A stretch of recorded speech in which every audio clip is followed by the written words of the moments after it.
My name is Audrey Crawford, and 2 months ago my parents humiliated me in front of 30 relatives at Thanksgiving dinner. They handed my sister a luxury cruise package worth over $13,000. And to me, they gave me a crumpled $2 lottery ticket. My mother smiled when she handed it over. Not the warm kind of smile mothers give their children. The other kind. The kind meant to entertain a room. "This suits your situation better, Audrey," she said loudly enough for everyone to hear. People laughed. My sister Vivian giggled behind her wineglass. My brother-in-law Marcus leaned back in his chair with a smirk like he had just witnessed the punchline to a joke. And apparently I was the joke. What none of them knew was that the little piece of paper in my hand would eventually be worth $100 million. But the money isn't really the story. The story begins long before the lottery numbers came up. It begins with a family that had already decided exactly who I was supposed to be. N. Verstüttetes Ländheit Euro und offen grof klären zu Haus. Gepastet, wenn jedem sein zum viel verkommen. Thanksgiving at the Crawford house was never about warmth. It was about appearances. My parents treated the holiday like a stage performance where every family member had a role to play. My role had always been the same. Helpful. Quiet. Forgettable. I pulled into their driveway exactly at 5 o'clock that evening, carrying a homemade fall salad and a bouquet of deep burgundy dahlias I had grown in my garden. I'd spent months nurturing those flowers. They were perfect. Seasonal. Elegant. My mother opened the door before I could knock. Her eyes immediately dropped to the bouquet. "Oh, Audrey," she said. Her tone already sounded disappointed. "Still playing with plants, I see." Behind her I heard excited squeals. Vivian had just arrived. My mother rushed past me without another word and wrapped her arms around my sister. "There's my girl," she exclaimed. "Look at you, that dress is gorgeous." I stood in the doorway holding my flowers like an awkward delivery person. Vivian had visited 2 weeks earlier. But my mother greeted her like she had returned from a year-long expedition. Inside, the house buzzed with relatives. Aunts. Uncles. Cousins. People who barely noticed when I walked in. My father sat in his recliner talking with Marcus about business deals. He didn't stand up when I entered. "Good, you're here," he said, glancing at me for half a second. "We need help setting the table." Of course we did. Die Haraduk gesetzen. Marcus was in the middle of one of his speeches. Everyone leaned toward him as he described his real estate consulting empire. Marcus always had a story about money. New investments. Exclusive deals. Luxury developments. Most people believed him. I never fully did. Something about the way he talked felt slippery. But instinct isn't proof. And in my family, proof was the only thing that mattered. Across the room, my Aunt Marlene caught my eye and offered a small, sympathetic smile. She was the only person who ever seemed to notice the difference in how I was treated. Later, while I arranged napkins in the dining room, my mother introduced me to a distant cousin. "This is Audrey," she said dismissively. "My younger daughter. She does something with gardening." I took a slow breath. "I'm a landscape architect, Mom. I design environmental spaces for commercial buildings." She waved her hand. Same thing, dear. I went back to folding napkins. Some arguments simply weren't worth the energy. And none. A few minutes later, I walked toward the kitchen to refill a water pitcher. The door was slightly open. Inside, my parents and Vivian were talking quietly. The cruise leaves December 15th, my mother was saying excitedly. 2 weeks in the Caribbean. First class, my father added proudly. For the whole family. My grip tightened on the pitcher. Vivian asked the question casually. What about Audrey? There was a brief silence. Then my father cleared his throat. She's busy with work, and trips like that are expensive. We don't want to burden her. They hadn't asked me. They hadn't mentioned it. They had simply decided I didn't belong. I pushed the door open. So, I'm not invited? 3 faces turned toward me. My mother forced a tight smile. This trip is really about celebrating Marcus's promotion. Vivian added sweetly, You probably wouldn't enjoy it anyway. You're always so independent. Independent. The polite word they used when they meant outsider. Before I could respond, another voice interrupted. Gerald, Patricia. Everyone turned. My grandmother stood in the hallway, gripping her walker. Her voice trembled but carried through the room. You cannot treat Audrey this way. The entire house went silent. My mother quickly rushed over. Mom, you're tired. Let's get you back to your room. But as she was led away, my grandmother looked directly at me. Her lips moved slowly. Call Thomas Smith this week. I had no idea what that meant. But soon I would. Los. Dinner began shortly afterwards. My father stood and tapped his wine glass. We wanted to do something special for our daughters this year, he announced. Vivian stepped forward first. My mother handed her a large envelope. Inside was a 2-week Caribbean cruise package. The room exploded in applause. Then my mother turned to me. And Audrey? She handed me a thin envelope.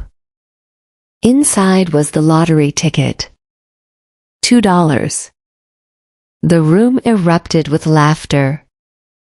Marcus leaned back and said loudly, Maybe she'll win $5. My face burned. But I smiled anyway. Thank you, Mom, I said calmly. I'm sure this will be exactly what I deserve.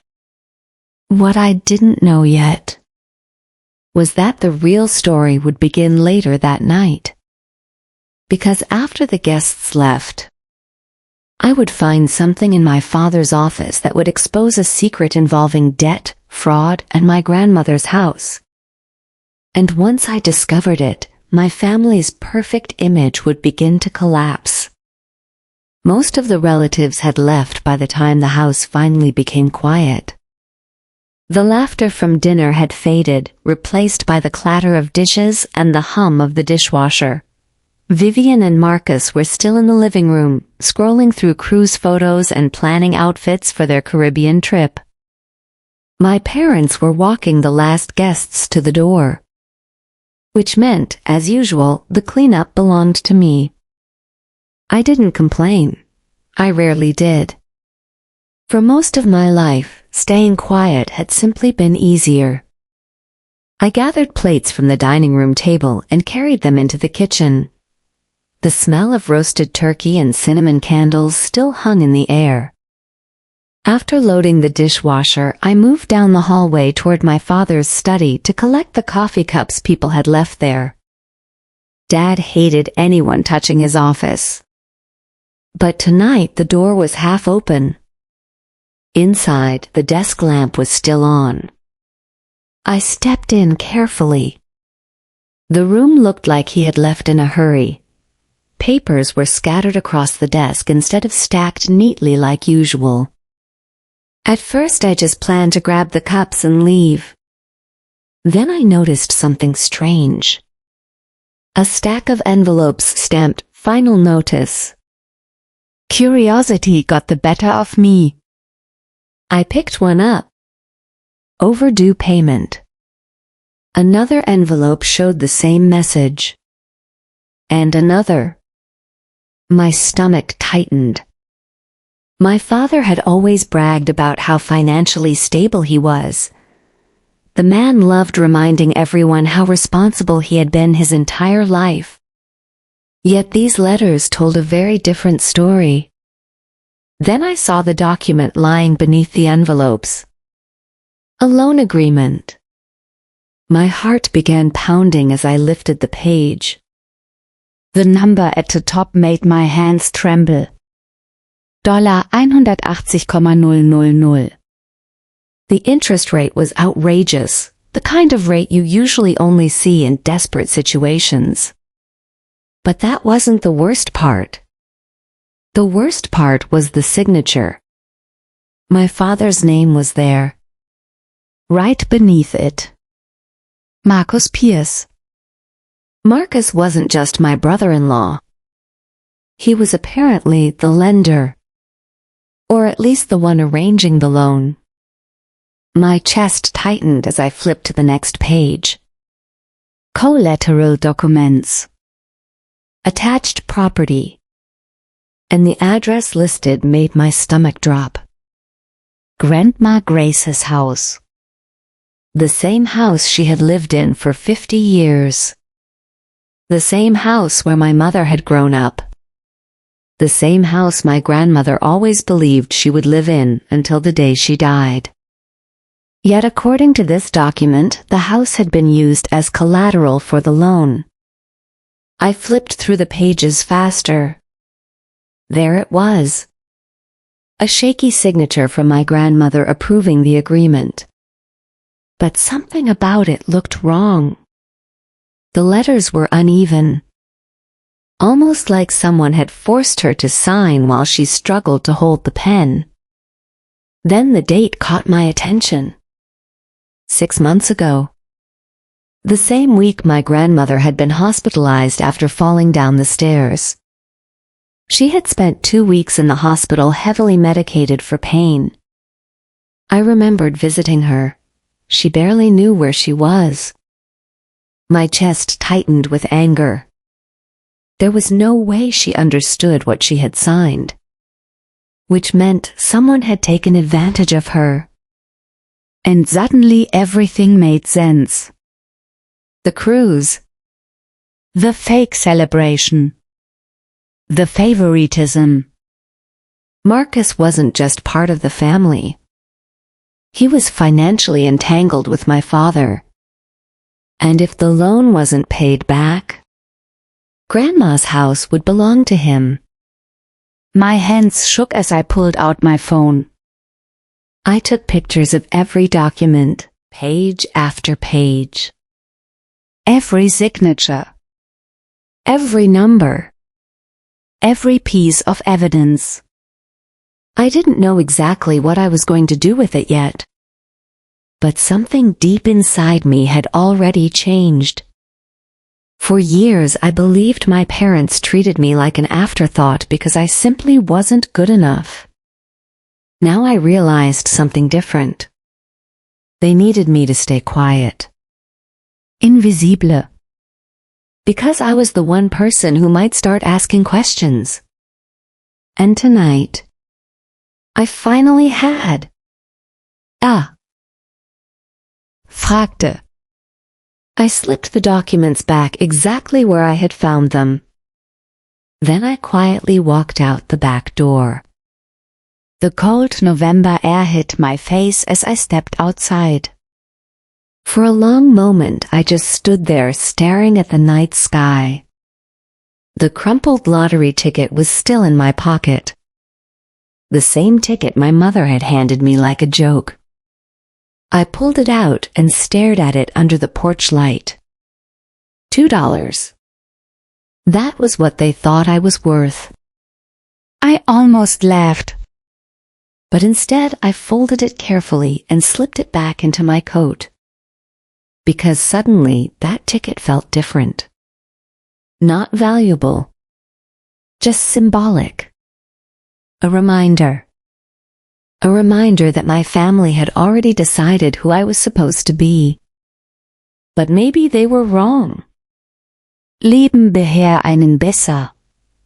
Wolken der alten besseren Welt einen besseren Welt benigt. A week later I called my Aunt Marlene. She answered almost immediately. Audrey, is everything okay? I hesitated before speaking. Aunt Marlene, is Dad in serious debt? The silence on the other end of the line lasted several seconds. Then she sighed. How did you find out? My stomach dropped. So it's true. Audrey, she said quietly, this isn't something we should talk about over the phone. Why not? Because there are things you don't know about Marcus. Her voice dropped to a whisper. Things that could hurt people if they got out. My grip tightened on the phone. What things? Meet me Saturday, she said. 2:00, the coffee shop on Elm Street. Before hanging up, she added one more sentence. Audrey, be careful. Marcus isn't the man he pretends to be. Va. After the call ended, I sat in my apartment staring at the kitchen counter. The lottery ticket was still sitting there where I had tossed it days earlier. I had completely forgotten about it. For a moment I considered throwing it away. But something made me stop. Maybe curiosity. Maybe instinct. Maybe fate. I opened my laptop and pulled up the lottery results. Then I typed in the numbers. And when the first number matched, my heart skipped. When the second matched, I stopped breathing. By the time the sixth number appeared, I realized something impossible had just happened. The joke my parents handed me at Thanksgiving was now worth $100 million. But the money wasn't the most shocking discovery I would make that week. Because the next morning, I was going to meet the lawyer my grandmother told me about. And he was about to reveal something even bigger. The morning after I discovered the lottery numbers, my life felt strangely normal. The sun still rose. Traffic still crawled through the city streets. People still walked past me without realizing that the woman standing beside them had just become unimaginably wealthy. But the money wasn't what consumed my thoughts. It was my grandmother's whisper from Thanksgiving night. Call Thomas Smith. At the time I didn't understand why she said it. Now I had a feeling the answer was waiting for me. Liebe Siegung. Thomas Smith's office sat on the second floor of an old brick building downtown. The kind of building that had probably been there for 100 years. Inside, the waiting room smelled like leather and old books. The receptionist greeted me with a polite smile. Miss Crawford? Yes. Mr. Smith is expecting you.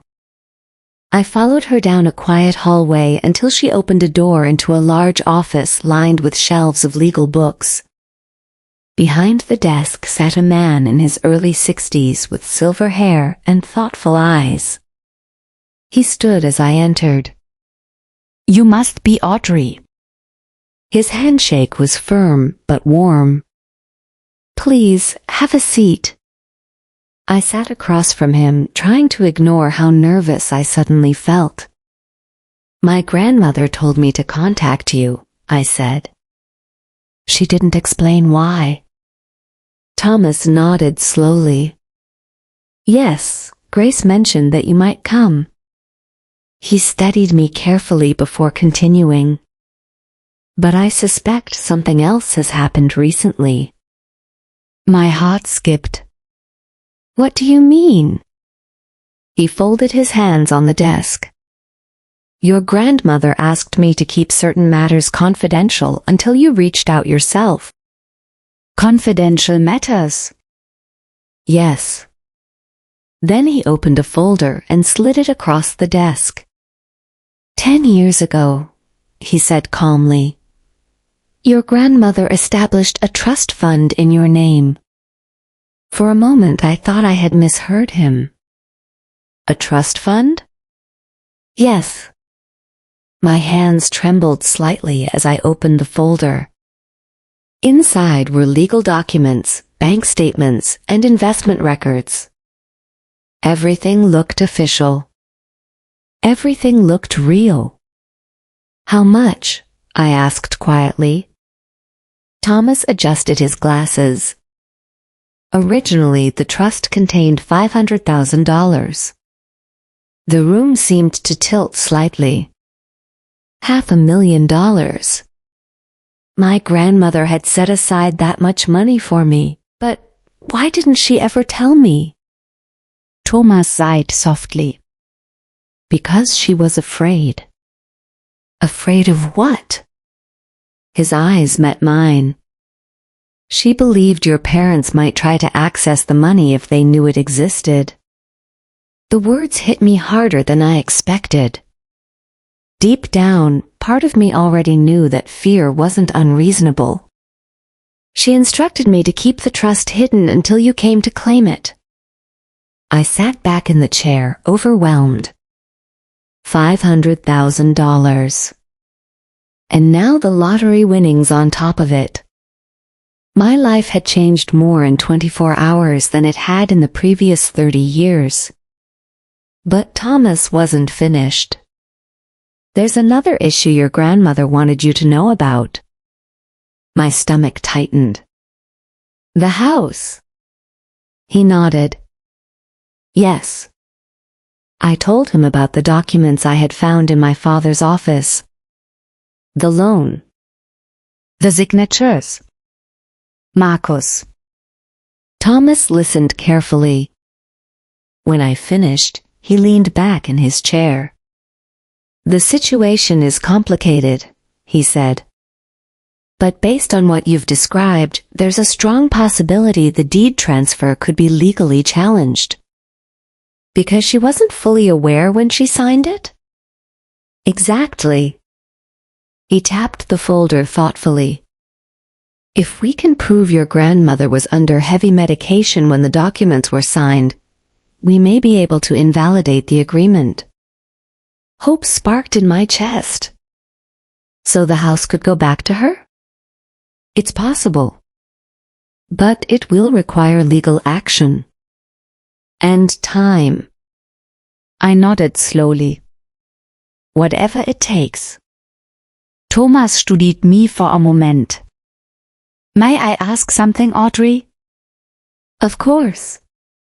Why do you want to fight this? Most people in your position would walk away and enjoy their lottery winnings. I thought about my grandmother sitting alone in a nursing home. The woman who had quietly protected me for years without ever asking for recognition. She deserves to keep her home, I said simply. Thomas smiled. That's exactly what your grandmother said about you. Öffentlich und erektiv vom richtigen Schritt am so zu gehen. Before I left, Thomas gave me one final piece of advice. There's something important you need to understand about sudden wealth. I raised an eyebrow. People change when money is involved. Family members especially. I already know that, I said quietly. He smiled knowingly. Yes. I suspect you do. Then he leaned forward slightly. One more thing. You should not tell anyone about your lottery win yet. Not your parents. Not your sister. Not even your closest friends. Why? Because the moment people know you have money. He paused. They will show you who they really are. Luke. That afternoon I met my Aunt Marlene at the coffee shop on Elm Street. She looked more nervous than I had ever seen her. After we sat down, she leaned across the table. Audrey, what I'm about to tell you stays between us. Okay. She lowered her voice.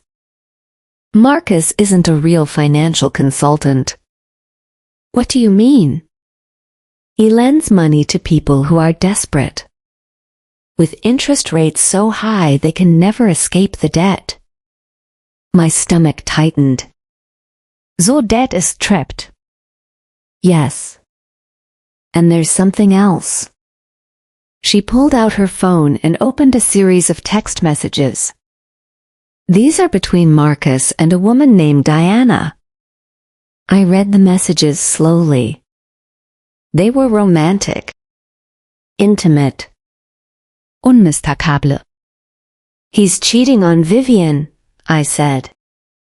For months, Marlene confirmed. And according to these messages, I swallowed. He plans to divorce her once he gets control of the house. Everything suddenly felt even darker than I imagined. My sister wasn't the golden child I had always envied. She was just another piece in Marcus's game. I leaned back in my chair. For the first time, the full picture began to form. Marcus had manipulated my father into a massive debt. He had targeted my grandmother's house as collateral. And he planned to abandon my sister once the deal was finished. My family thought I was powerless. They thought I was the invisible daughter with nothing to offer. But they didn't know three things. They didn't know about the trust fund. They didn't know about the evidence I had collected. And they definitely didn't know about the $100 million lottery ticket sitting in my desk drawer. But soon, they would. Because in just 2 weeks my parents were leaving for their luxury cruise. And while they were celebrating in the Caribbean, I would begin dismantling the entire lie they had built. 2 weeks after Thanksgiving, my parents gathered the entire family again. This time the event wasn't about dinner. It was a farewell celebration for the cruise.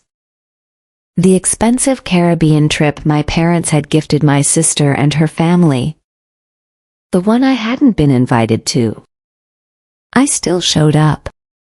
Not as a guest. As help.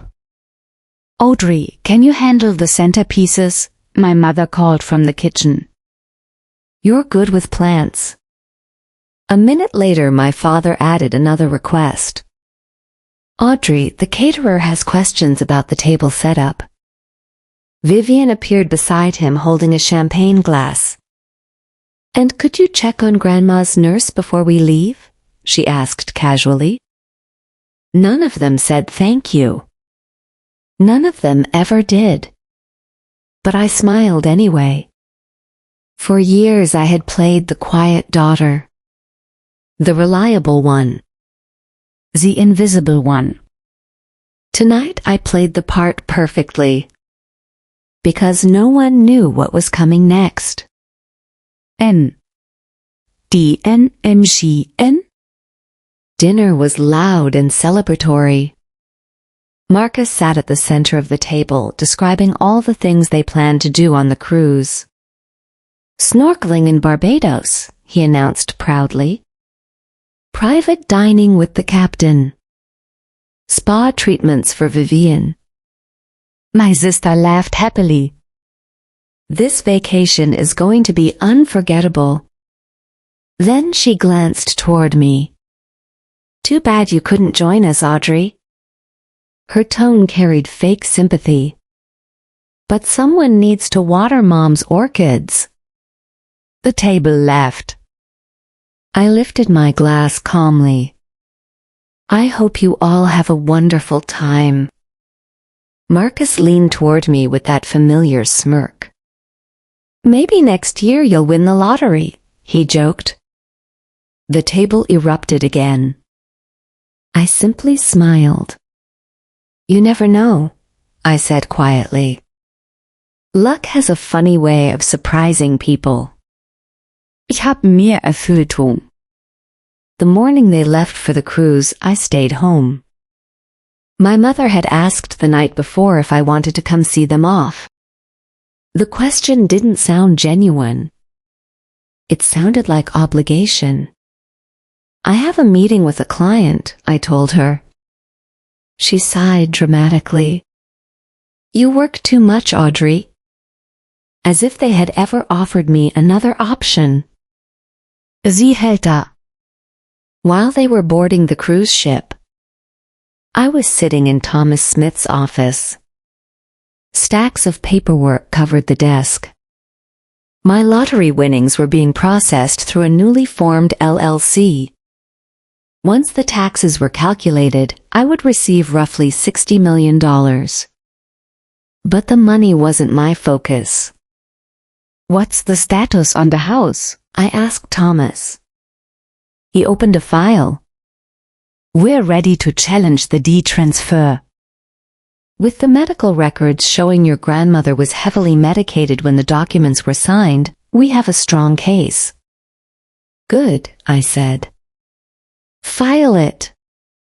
Thomas studiert mich für einen Moment. You realize this will create serious conflict with your family. I nodded calmly. That already exists. Es gelten Häfen. 3 days into the cruise, I made my first move. I posted a single photo on Instagram. Just one. It showed me standing in front of my grandmother's house. The caption was simple.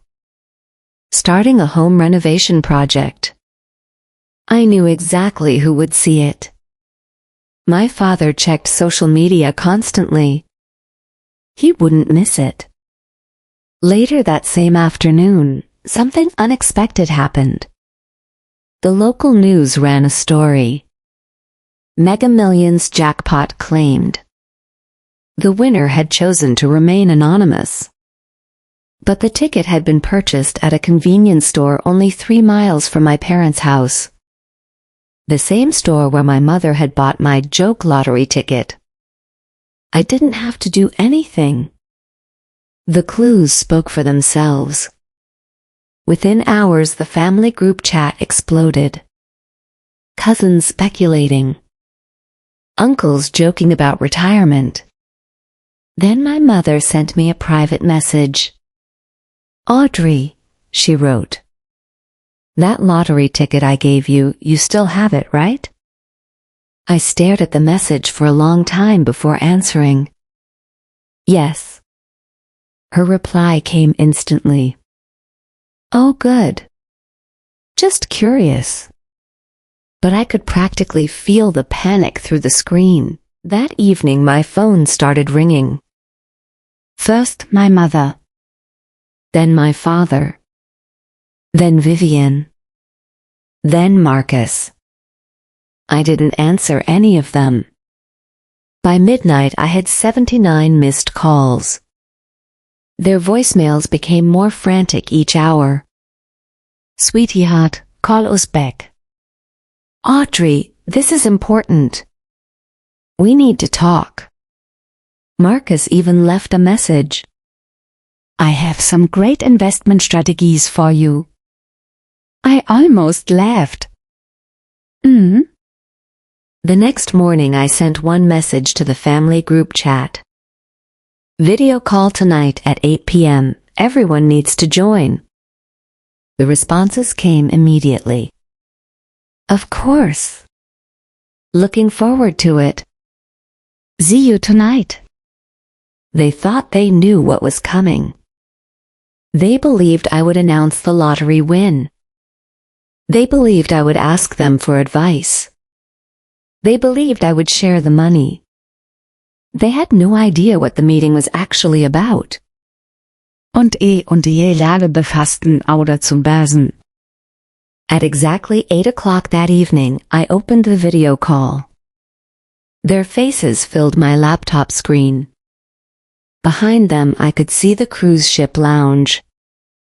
The ocean glowing orange in the sunset. Audrey, my mother said excitedly. We miss you so much. Dad leaned toward the camera. We heard something interesting about a lottery ticket. Vivian smiled eagerly. Marcus watched silently. I spoke calmly. Yes. I did win. The room erupted. Oh my God. That's incredible. How much? I waited for the noise to settle. Then I answered. $100 million. They froze. Even Marcus looked stunned. But he recovered quickly. That's life-changing money, he said smoothly. You're going to need professional help managing it. I already have a lawyer, I replied. Then I shared my screen.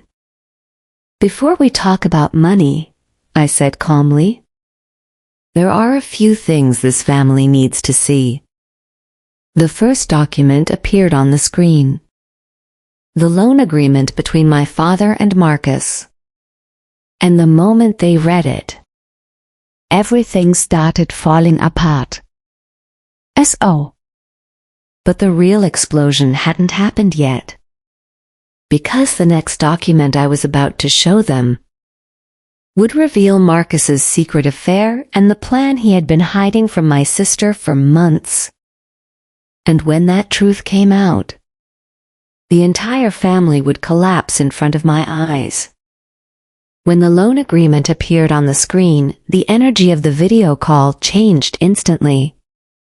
My father leaned closer to the camera. Where did you get that? He asked sharply. I didn't answer. Instead, I clicked to the next document. The deed transfer for my grandmother's house appeared beside the loan agreement. The date. The signature. The collateral agreement. Everything. My mother's face went pale. That's private family business, she said quickly. Then why was Grandma signing it while she was hospitalized and heavily medicated? I asked calmly. No one spoke. I continued. My lawyer already reviewed the medical records. Legally, the document can be challenged. Marcus finally stepped forward. That's ridiculous, he snapped. You're misinterpreting everything. I clicked to the next file. Screenshots filled the screen. Text messages. Hotelreservations. Photos. Messages between Marcus and a woman named Diana. The tone of the messages left no room for misunderstanding. Vivian's face slowly drained of color. What is this? She whispered.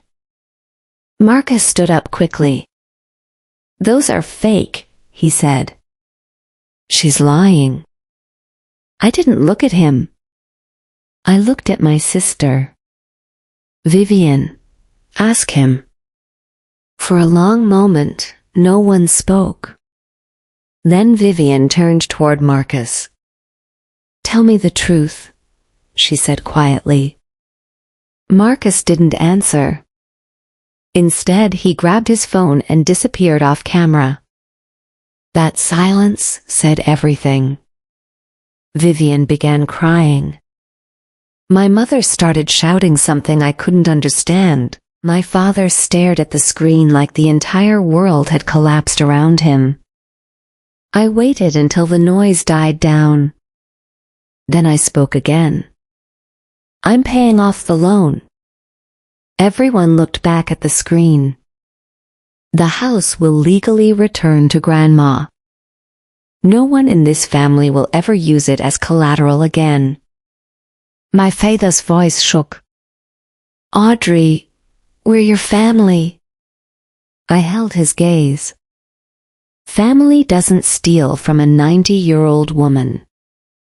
For the first time in my life, the words didn't scare me. They felt like freedom. I ended the call before anyone could respond. The apartment went completely silent. For weeks I had imagined that moment. I thought I would feel victorious. Instead, I felt tired. Like I had just finished a battle that should never have existed. My phone started buzzing immediately. Messages. Calls. Voicemails. I turned it to silent. Then someone knocked on my door. When I looked through the peephole, I saw Aunt Marlene. She pulled me into a hug the moment I opened it. You did the right thing, she said softly. Did I? I asked. I just destroyed my entire family. She shook her head. No. They destroyed themselves. You just turned on the lights. In. 2 weeks later, the legal paperwork was finalized. The debt tied to my grandmother's house was paid in full. The property was transferred back into her name with legal protections preventing anyone from claiming it again. When I told Thomas Smith to complete the payment, he paused. Are you sure? He asked. It will cost more than $200,000. I nodded. Do it. Compared to $60 million, the amount barely mattered. But what it represented meant everything. The day my grandmother returned home from the nursing facility was one of the happiest days of my life. She rolled up the driveway slowly in a wheelchair. The same driveway where I used to ride my bike as a child. I had spent weeks renovating the house. Accessibility ramps. A hospital bed. Full-time nursing support. Everything she needed to live comfortably. When she saw the garden outside the window, she smiled. It needs work, she said. I laughed. That's my specialty. We sat in the sunroom together that afternoon. After a long silence, she squeezed my hand. You protected what mattered. I learned from you, I said.